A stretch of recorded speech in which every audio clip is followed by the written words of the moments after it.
अस्सलाम वालेकुम स्टूडेंट्स।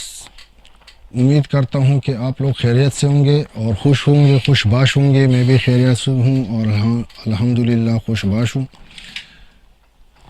जो पहले लेक्चर में मैंने आपको अकाउंट बनाने का, अमेज़ॉन पे अकाउंट बनाने का तरीक़ा सिखाया था, तो उसमें 4-5 स्टूडेंट्स ने मैसेज किया कि सर हम अकाउंट बना रहे हैं, बना तो रहे हैं, लेकिन हमारा जब हमसे चार्ज मेथड मांगते हैं और हम चार्ज मेथड एंटर करते हैं, डेबिट कार्ड का नंबर जो एंटर करते हैं, तो हमारा चार्ज मेथड अमेज़ॉन एक्सेप्ट नहीं करता।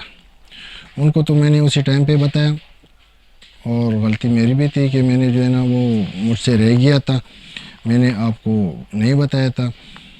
तो डेबिट कार्ड में 2 इशू होते हैं एक्सेप्ट ना करने के, जो अमेज़ॉन एक्सेप्ट नहीं करता, बल्कि 3 इशू होते हैं।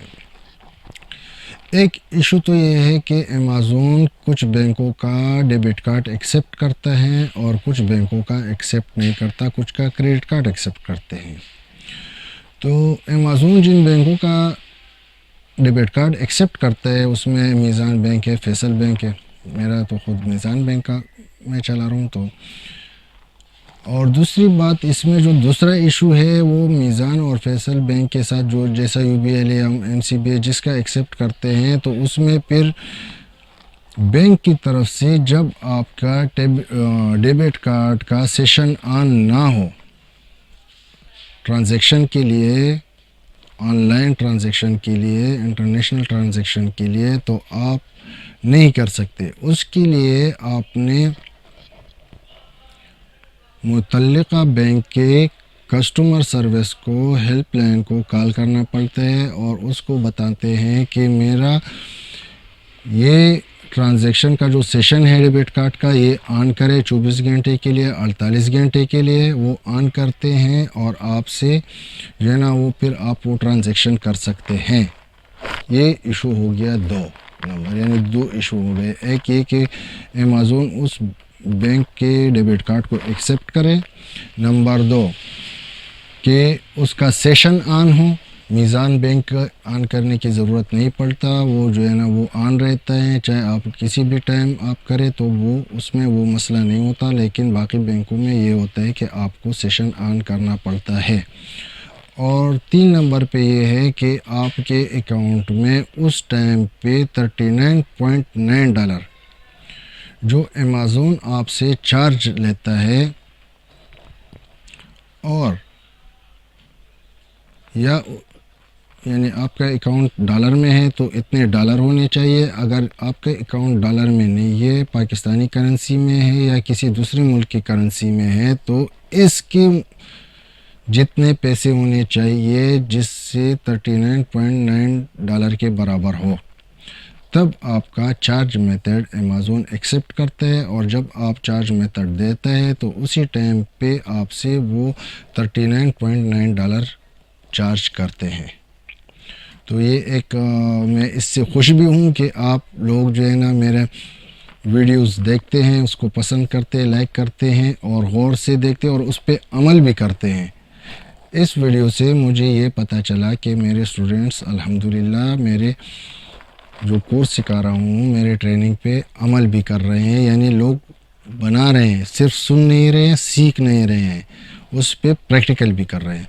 तो अभी आते हैं दूसरे लेक्चर की तरफ, जो हमारे उसका कोर्स का दूसरा लेक्चर है, मॉडल ऑफ बिज़नेस। यानी अमेज़ॉन पे कितने मॉडल है बिज़नेस के। एक है प्राइवेट लेबल, एक है होलसेल, एक है ड्रॉप शिपिंग। तो प्राइवेट लेबल पे पहले हम आ जाते हैं कि प्राइवेट लेबल क्या है। इसको PL कहते हैं। ये PL आपका किसी उसका जो है ना ये अपना प्राइवेट प्रॉपर्टी होता है। प्राइवेट प्रॉपर्टी के ये मतलब आप एक चीज़ बेचते हैं, फॉर एग्ज़ाम्पल आप कप बेचते हैं, ग्लास बेचते हैं, कोई भी चीज़ ला के बेचते हैं, कुछ भी बेचते हैं, तो वो आपके अपने ब्रांड का हो। यानी आपने अपना एक ब्रांड बनाया और उसी ब्रांड के नाम से आप बेचते, तो ये आपका पीएल हो गया, प्राइवेट लेबल हो गया। और अमेज़ॉन पे अगर कोई दूसरा ये ब्रांड बेचेगा, ये नाम बेचेगा, तो वो उसको अलाउ नहीं करता अमेज़ॉन। किसी और कोई और बंदा इस नाम पे कोई चीज़ नहीं बेच सकता। इसको कहते हैं प्राइवेट लेबल। प्राइवेट लेबल बहुत अच्छा है, मुनाफा बख्श भी है। आपका अपना लेबल होता है, कोई और नहीं बेच सकता। आपके प्रॉफिट भी बहुत बहुत करता है, देते हैं आपको। लेकिन ये थोड़ा यानी इन्वेस्टमेंट वाला काम है और इसमें मेहनत भी बहुत करना पड़ता है। लेकिन अगर आप अमेज़ॉन पे काम करेंगे तो पीएल पे आएंगे, चाहे आप ड्रॉप शिपिंग करें, होलसेल पे करें। लेकिन जब तक आप पीएल पे नहीं आएंगे, आपको पैसे कमाने का मज़ा नहीं आएगा। ये है, यानी पीएल आपको समझ आ चुका होगा कि ये थोड़ा यानी इन्वेस्टमेंट वाला काम है। बहुत सारा इन्वेस्टमेंट मांगता है। आपके पास स्टॉक होना चाहिए, बहुत अपना लेबल का होना चाहिए। तो ये थोड़ा इन्वेस्टमेंट भी ज़्यादा मांगता है, एक्सपीरियंस भी मांगता है और मेहनत भी मांगता है। दूसरे नंबर पे है हमारा होलसेल। होलसेल का मतलब ये नहीं है कि होलसेल हमारी जो लोकल होलसेल है उसकी तरह है कि आप यानी ज़्यादा क्वांटिटी में माल ख़रीदे या ज़्यादा क्वांटिटी में माल बेचें। होलसेल असल में इसको कहते हैं कि एक बंदा ऑलरेडी एक प्रोडक्ट अमेज़ॉन पे बेच रहा है। फॉर एग्ज़ाम्पल मैं लाख बेच रहा हूँ या कोई बंदा बेच रहा है लाख। आपने सर्च किया कि भाई मैंने भी लाख बेचना है क्योंकि इसका कीमत क्या है, ये मेरे रेंज में कम पैसों वाला काम है। आपने उधर से उस बंदे से रब्ता किया, उससे बात की और उसने आपको वो चीज़ दे दिया, वही लाख आप पे बेच दिया। फॉर एग्ज़ाम्पल आपने 100 दाने लेने हैं, 5 दाने लेने हैं, 20 दाने लेने हैं और वो उसी अमेज़ॉन पे आप बेच रहे हैं, तो इसका वो आपको दे देगा इजाज़त। जब आपको इजाज़त मिल जाएगा और आपको प्रोडक्ट मिल जाएगा, आप चाहे कम भी बेचे तो आप अमेज़ॉन पे बेच सकते हैं कोई भी पीएल कोई भी ब्रांड। फॉर एग्ज़ाम्पल आप एडिडास की कंपनी है, उससे बात करते, ये तो बहुत बड़े, उसकी होलसेल भी बहुत बड़ी उसकी है। लेकिन फॉर एग्ज़ाम्पल मैं कह रहा हूँ एडिडास वालों से आपने बात की, क्योंकि एडिडास तो ख़ुद बिक रहा है वहाँ पे, या नाइक उधर खुद बिक रहा है, या कोई दूसरा ब्रांड उधर खुद बिक रहा है, तो उसका कंपटीशन तो आप नहीं कर सकते, मैं नहीं कर सकता। वो तो एक बहुत बड़ी कंपनी है और बड़ा ब्रांड है, तो उसका नहीं कर सकते। लेकिन उनसे आपने इजाज़त लिया, उनसे आपने यानी वो काफ़ी मकदार में वो ले लिया, उसके प्रोडक्ट लिया और आपने अमेज़ॉन पे लगाया और वही कीमत जिस कीमत पे वो बेच रहे हैं उसी कीमत पे आप, या उससे कम ज़्यादा कर तो सकते हैं, लेकिन उसी कीमत पे आप बेचेंगे। तो इसको कहते हैं होलसेल। या कोई दूसरा एक लाख, एक बंदा लाख बेच रहे हैं, आपने लाख लेने हैं और लाख आपने उससे बात की, आप गए अकाउंट पे उनसे ले लिया। फॉर एग्ज़ाम्पल आपने 50 पीसेस ले लिए किसी भी चीज़ के होलसेल पे और आपने वही चीज़ बेचना है, तो उसका जो लिस्ट है वो पहले से लगा हुआ है। आप उसी लिस्ट में जाके जो है ना वो, इसका भी एक सब्जेक्ट है, वो मैं आपको सिखाऊंगा। लेकिन सरसरी में आपको कहता हूँ कि आपने एक बंदे से बात की, उससे माल लिया, आप गए अकाउंट में लिस्टिंग के लिए। जब आप लिस्टिंग करेंगे तो आपसे अमेज़ॉन पूछता है कि जो चीज़ आप बेच रहे हैं तो क्या कोई और ये अभी यानी अमेज़ॉन पे बेच रहे हैं, आप बोलेंगे यस। जब आप यस पे क्लिक करेंगे तो वो आप फिर उसी प्रोडक्ट के का एसएन नंबर जो आपने दिया है वो दे देंगे। जब वो आप एसएन नंबर दे देंगे तो वो आपको उसी प्रोडक्ट का सब कुछ वो कहेंगे कि यही चीज़ है, वो आपको ला के दिखाएगा कि यही चीज़ आप बेचना चाहते हैं, तो आप यस।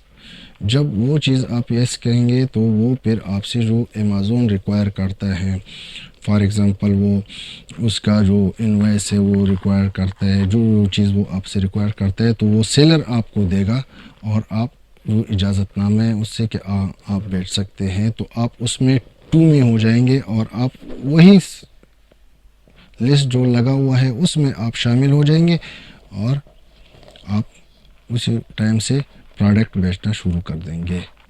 ये है होलसेल। इसकी जो है ना बात है कि इसमें अच्छाई कितनी है, इसमें जो है ना आपके लिए यानी वो वीक पॉइंट्स कितने हैं, अच्छे कितने हैं, ये सारे इंशाल्लाह ताला हम होलसेल के उस पर बात करेंगे। ये भी एक कोर्स है, इसमें बात करेंगे। इसके बाद तीसरे नंबर पे आ जाता है ड्रॉप शिपिंग। अच्छा, ड्रॉप शिपिंग क्या है? ड्रॉप शिपिंग अगर कहें तो ज़बरदस्त भी है, बहुत ज़बरदस्त है। बग़ैर इन्वेस्टमेंट के आप प्रोडक्ट बेचते हैं और बहुत सारे लोग कर रहे हैं, बहुत मुनाफा कमा रहे हैं, इसमें मुनाफा बख्श कारोबार है, अच्छा काम है, इसमें इन्वेस्टमेंट कोई नहीं है, लेकिन रिस्की है क्योंकि इसमें अक्सर लोगों के अकाउंट ब्लॉक हो जाते हैं और खसारा भी हो जाता है। फॉर एग्ज़ाम्पल एक चीज़ है, एक प्रोडक्ट है, वो आपने लिया, ड्रॉप शिपिंग है क्या, आपने लगाया लिस्ट, ठीक है, दूसरी जगह से। फॉर एग्ज़ाम्पल वही लॉक है, एक बंदा बेच रहा है अमेज़ॉन पे, आपने लिया, उनसे इजाज़त लिया और आप बेच रहे हैं, एक अलग उसका लिस्ट लगाया और उनसे आपने बात की कि मैंने आपसे ये इस अभी नहीं लेना है, लेकिन जब ये मैं बेचूंगा, या अलीबाबा से कहीं से भी आपने लिया, वो बात की और आप अमेज़ॉन पे लगाते हैं, अमेज़ॉन पे उसका ऑर्डर आता है, ऑर्डर आप देखते हैं तो आप आगे से उसी बंदे से वो चीज़ लेके उस बंदे को बेचते हैं, तो इसमें आपके इन्वेस्टमेंट तो नहीं हुआ, लेकिन आपने उसको ये माल बेचा, ठीक है। अगर ये रिटर्न हो गया तो आप पे डन है, आपका नुकसान है। या जिस बंदे से आपने बात की है कि भाई मैं ये बेच रहा हूँ, अमेज़ॉन पे भी वो बेच रहा है, लेकिन जब वो उसको बेचेगा और उसका जो है ना वो टाइम पे वक्त पे नहीं पहुँचा उस बंदे को, तो वो बंदा इसको रिटर्न भी करेगा, आपके उस पर रिव्यू भी अच्छे नहीं देगा, आपका ऑब्जेक्शन करेगा आप पे। तो इस तरह अमेज़ॉन की जो पॉलिसी है उसकी वायलेशन होती है, और जब अमेज़ॉन की पॉलिसी के वायलेशन हो जा कोई करते हैं तो वो अकाउंट ब्लॉक कर देता है। तो ये भी जो है ना ये यानी समझने वाली बात है। अगर आपकी समझ में ये आ जाएंगे और जब आप एक्सपर्ट हो जाएंगे तो इंशाअल्लाह ताला ये भी कर सकते, कोई मसला नहीं है। रिस्की है, एक अकाउंट है, अगर ब्लॉक हो गया, लोगों ने बहुत सारे अकाउंट बनाए हैं ड्रॉप शिपिंग के, लोग यानी 10-10 अकाउंट बनाए, किसी ने 5 अकाउंट बनाए, अगर अकाउंट ब्लॉक हो जाता है तो वो दूसरे अकाउंट से अपना काम चला लेते हैं और अच्छा खासा मुनाफा करते हैं। ऐसे लोगों से उनके मुआहदे होते हैं जो टाइम पे पहुंचाते हैं, जो सही प्रोडक्ट पहुंचाते हैं, यानी तो वो फिर सही चल रहे हैं। लेकिन अगर आप इधर पाकिस्तान में बैठे हैं या आप अमेरिका में काम कर रहे हैं, अमेरिका के मार्केट में, क्योंकि सबसे अच्छा और सही मार्केट जो है ना वो यूएस का है, तो यूएस में ये है कि प्रॉफिटेबिलिटी भी ज़्यादा है, लोग भी पसंद भी करते हैं और ये सेल भी ज़्यादा होते हैं, वहाँ के लोगों का ज़्यादा रुझान, और बहुत यानी ज़्यादा लोग अमेज़ॉन से काम करते हैं। वहाँ पे और भी प्लेटफॉर्म है,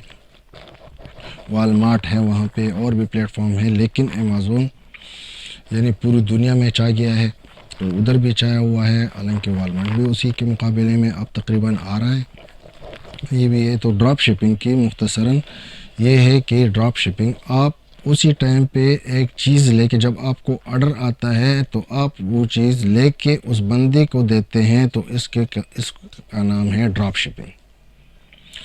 इसमें आपकी वो ज़िम्मेवारी आप पे जो है अमेज़ॉन की तरफ से टाइम पे पहुंचाना, सही तरीके से पहुंचाना। अगर इसमें कोई नुक्स आ जाता है या कोई कमी बेशी रह जाती है तो ये आपके लिए एक नेगेटिव पॉइंट बन जाता है और अमेज़ॉन आपका अकाउंट ब्लॉक करता है। ठीक है, इसके अलावा जो है ये शिपमेंट टू कस्टमर कैसा किया जाता है। शिपमेंट टू कस्टमर जो है वो उसके भी दो टाइप्स है, ये मॉडल में भी आते हैं, मॉडल ऑफ बिजनेस में। एक है FBA यानी फुलफिलमेंट बाय अमेज़ॉन। आपने एक चीज़ लिया, फॉर एग्ज़ाम्पल आपने लाक्स हो गए या कोई और चीज़, आपका जो भी प्रोडक्ट है, फॉर एग्ज़ाम्पल ग्लासेस है, लाक्स है, रूप्स है, रस्सी, पाइप्स है, जो भी चीज़ है आपने सेलेक्ट किया कि मैंने ये चीज़ बेचनी, आपने दिया।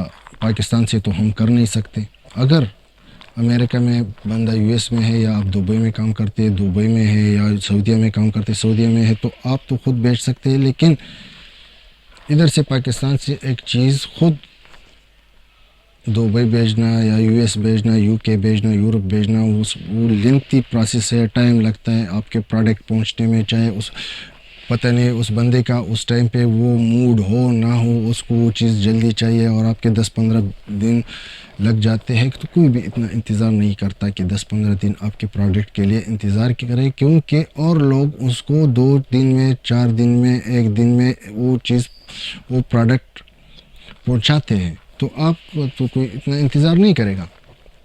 इसलिए हम पाकिस्तान से जब काम करेंगे या कोई इंडिया से काम करते हैं तो वो FBA पे करते हैं, यानी फुलफिलमेंट बाय अमेज़ॉन।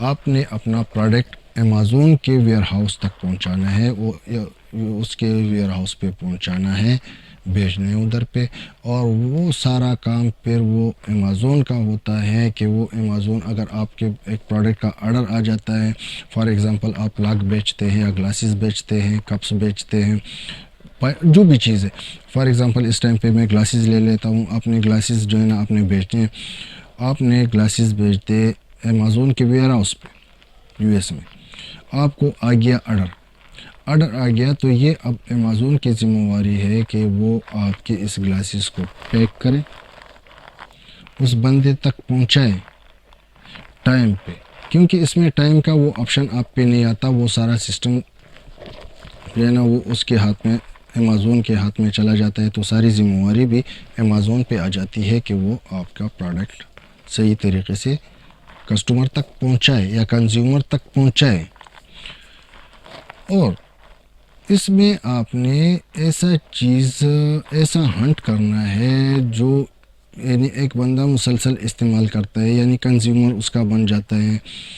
जैसे हम लोग बिजली यूज़ करते हैं, आप कहेंगे कि बिजली तो नहीं बेच सकते, वहाँ पे गैस यूज़ करते हैं, तो परमानेंटली हम करते हैं ना। या मोबाइल हम लेते हैं, कनेक्शन लेते हैं, तो कनेक्शन तो हमने ले लिया, लेकिन उसके लिए कार्ड वो तो हमें हर हफ्ते में या 2 दिन में या महीने मंथली पैकेज चाहिए ना, तो हम उसको वो फिर हमको जो है ना वो चाहिए होते हैं। तो ऐसे प्रोडक्ट जो है ना वो बहुत अच्छे होते हैं, मुनाफा बख्श होते हैं। ये आगे चल के जो है ना इंशाअल्लाह ताला इस पे सारे सब पे डिटेल से बात होगा कि क्या क्या प्रोडक्ट बेचने चाहिए और क्या क्या नहीं बेचने चाहिए। फिर FBA और एक FBA में, FBA fulfilment bye Amazon, FBA fulfilment bye merchant. Merchant कौन है? मर्चेंट सौदागर आप है जो आप अपना प्रोडक्ट बेचते हैं। यहाँ पाकिस्तान से तो नहीं बेचते, बहुत सारे लोग FBA करते हैं जो अमेरिका में, मेरा मकसद अमेरिका नहीं है, जिस कंट्री में वो काम करते हैं और उसी कंट्री में अगर आप मौजूद हैं, फॉर एग्ज़ाम्पल आप यूरोप में हैं और यूरोप से आप अमेज़ॉन में यूरोप ही में काम करते हैं, तो आप FBA कर सकते हैं। FBA आपके हाथ में होगा, आपको ऑर्डर आएगा, आप पैक करेंगे और वो आप आगे कुरियर को देंगे और वो पहुंचाएगा। लेकिन आप इधर हैं और यूरोप में कर रहे हैं, UK में कर रहे हैं, तो वो मुश्किल है, लेंथी है, वो नहीं कर सकते। हमारा कोई टेंशन नहीं लेना, बस आगे माल भेजने अमेज़ॉन के वेयर हाउस में और अमेज़ॉन जाने और उसका काम जाने। हमने सिर्फ देखना है अपना सिस्टम कि कितना ऑर्डर आता है, कितना बिकता है, कितना पहुंचता है, कितना रास्ते में जो है हमने सिर्फ मॉनिटरिंग करनी है और आगे अपने प्रोडक्ट को जो है ना उसका एडवर्टाइजमेंट करना है, उसको जो है ना रैंकिंग करानी है उसकी, और उसको जो है ना कामयाब करना है। यही हमारा काम है, बाकी अमेज़न जाने उसका काम जाने। तो अभी तक इतना ही काफ़ी है। अल्लाह हाफिज़।